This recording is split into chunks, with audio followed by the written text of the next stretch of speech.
that lets it move in the direction that it has been going. But the president is accountable to voters, so are members of Congress. And the system is designed that way. That's why we say it's a democracy or a constitutional republic, because the voters bestow the authority on their leaders. And so this seems not only illegal, their behavior, but unconstitutional. I mean, at the most basic level, unconstitutional now. Totally unconstitutional. If you would have seen Woodrow Wilson bemoan our constitutional system, he would have wanted constitutional amendments. The left stopped talking about constitutional amendments because they innovated to this new fourth branch, which is totally different than anything the founders would have ever understood. The notion of independent agencies that think of, and Congress has designed them to be divorced from the president. But even the notion of we're supposed to be technocrats and experts, and we don't have to listen to what you say. We work for, and I caught this, Tucker. People would say, "Well, we work for the office of the president." Huh? What? What is that? It's a way. Well, where does it get its authority? They get their authority. They have essentially taken authority. They have no legitimate authority. They have no legitimate authority in the Constitution, but they are part of this fourth branch that I still believe reports in large measure to congressional leadership and in the K Street interest, right? You have very powerful interests that direct them to keep going in the direction that they want them to go. It's why these bills are written in such a way that they are anything, you could read anything into them, right? When Nancy Pelosi says, we're going to find out what the bill says, she wasn't actually being inaccurate. That's their strategy. They pass bills and then they let the experts fill them in, but over the phone, they put massive pressure on them to go along with their directions and their ends.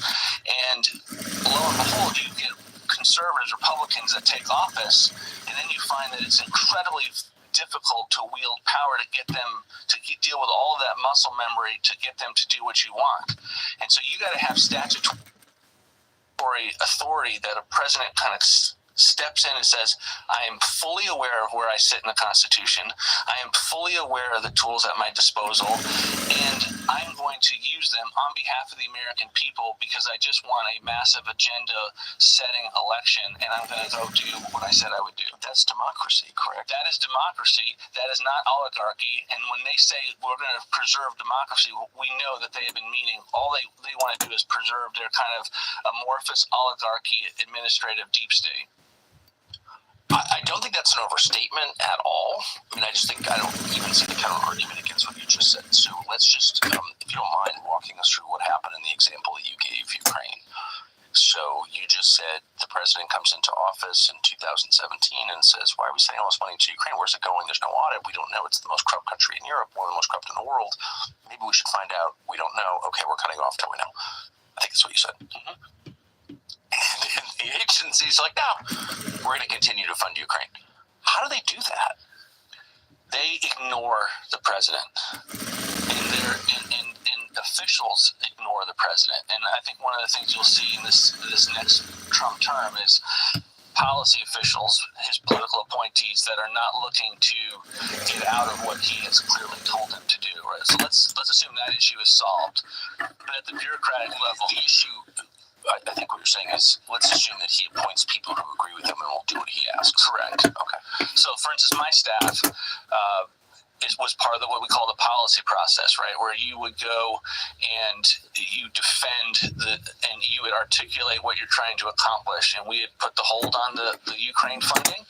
And my guy goes to all of these meetings, and he's like literally the only one in the room that wants to do what the president has asked him to do. Everyone's kind of just ganging up on him. And that is, think of that often for all of our political appointees. They are surrounded by people that have no idea about what the reasons and the agenda that the president has been put in office, and they're just bombarded with reasons of how can you do this, what are you thinking, did you know that this is, you can't do this. Most of the time that's not true. And so you have to cut through all of that and to have the courage of your convictions, and quite frankly, Tucker, the know-how to have read the law, to get in the granular details yourselves, to not be staffed by your people working for you. This notion that you can just come in and preside is not true. You have to be in the weeds and to drive these agencies to be able to fix where we have the undergrowth and the muscle memory that we've had for decades. So why can't you so if the president says, again, to refer to your example, I don't think we should be funding Ukraine, I'm elected, we're going to cut this off.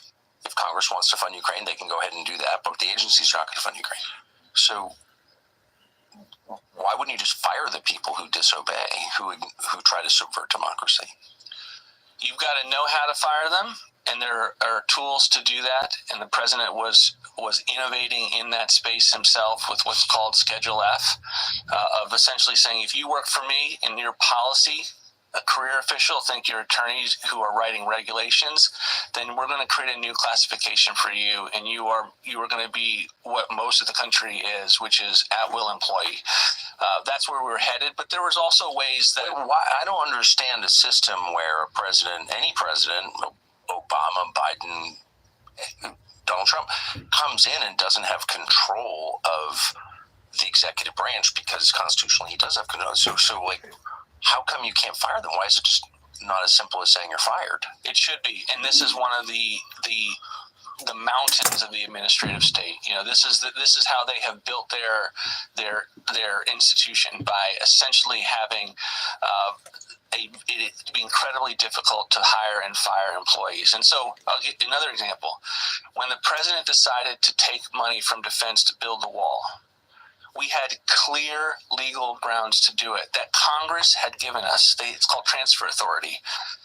And I told this to the Hill, and obviously this was controversial. It shouldn't have been controversial. Congress had given us very clear transfer authority. I must have had at least 3 times someone relitigate that decision from the career staff who work at OMB. Are you sure? Are you sure? I think we should oppose. I think this. Because, guys, the decision has been made. Execute the decision.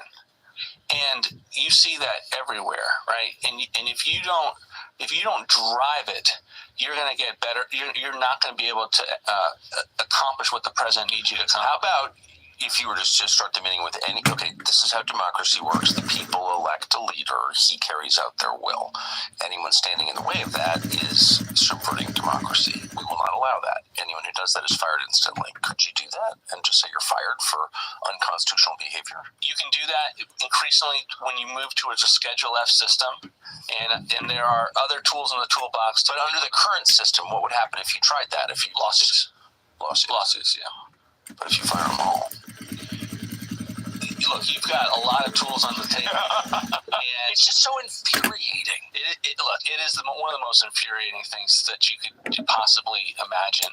But I think that the good news, and this is, I think, the good news, not just in hiring, firing, the good news at large is that most of the time they have been able to get as far as they can because of just, it is the way it is. It's precedent and laws that are not drafted precisely but purposely vague. And as a result, we can then do it in reverse. You can have a president who steps in and says, you know what, there's no constitutional amendment for me to take control of the administrative state. I'm going to do in reverse everything that you have done. And I think that is the great hope. What you need is people who are able to absorb political heat. They don't have a fear of conflict. They can execute under withering enemy fire. They are up to speed, and they are no nonsense in their own ability to know what must be done. And they are unbelievably committed to the president and his agenda, and truly believe in their bones that they're not there for their own agenda. They're there for what President Trump was elected to do. And so his commander's intent matters a great deal. And that's the view that I always had, Tucker, is how do I get in the mind of the president to think through what is he trying to accomplish? And then I'm going to go figure out how to do it.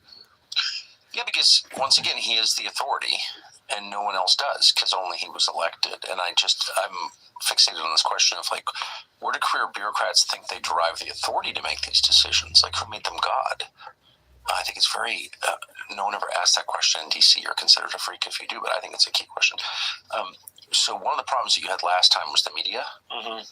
Explain how that works, how the media works in conjunction with the permanent state and the Congress to thwart. Well, I think, number one, they are always framing narratives and messages that both are lies and are also designed to destabilize the Republicans in control who want to be for however that narrative is being framed. You used one already with democracy, right? Mm-hmm. If you're not aware that when they say democracy, they mean oligarchy, you're like, I don't want to be anti-democratic. Right. Actually, the whole point is preserving democracy. It's what we just did. And if you have a plan to deal with the administrative state and then they frame it as authoritarian, you don't want to cast of your own allies saying, I don't want to be anti-authoritarian. We saw this in COVID, right, where if they define something as anti-science or anti-public health, it causes our political appointees to just completely wilt, right? And so that's, I think, the beauty of President Trump is he's kind of immune to these media-generated narratives that conflict with common sense reality. That, I think, is the main one, because that is controlling the skies from a military standpoint, right? Like, that is their ability to shape the conversation in such a way that it makes it very hard. Number two, they're obviously working in conjunction with leakers and individuals with know-how to know, when a hold has been put on Ukraine, to be able to send that and have it explode in the public arena. And so you have to prevent leaks. You have to govern well from the get-go to be able to manage all of that as best you possibly can. But I also think there's an opportunity there, because they will report on conflict. They will report on confrontation, and when they do that, you can get the word out as to what you're doing.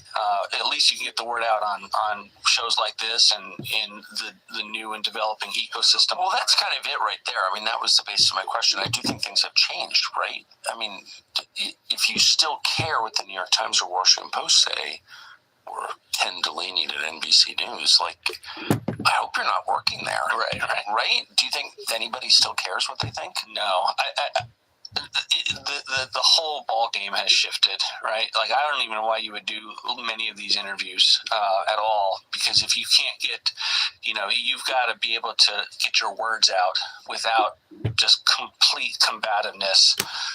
And I think the best example is, remember the Caitlin Collins interview with President Trump. I mean, it's just constant interrupting and misuse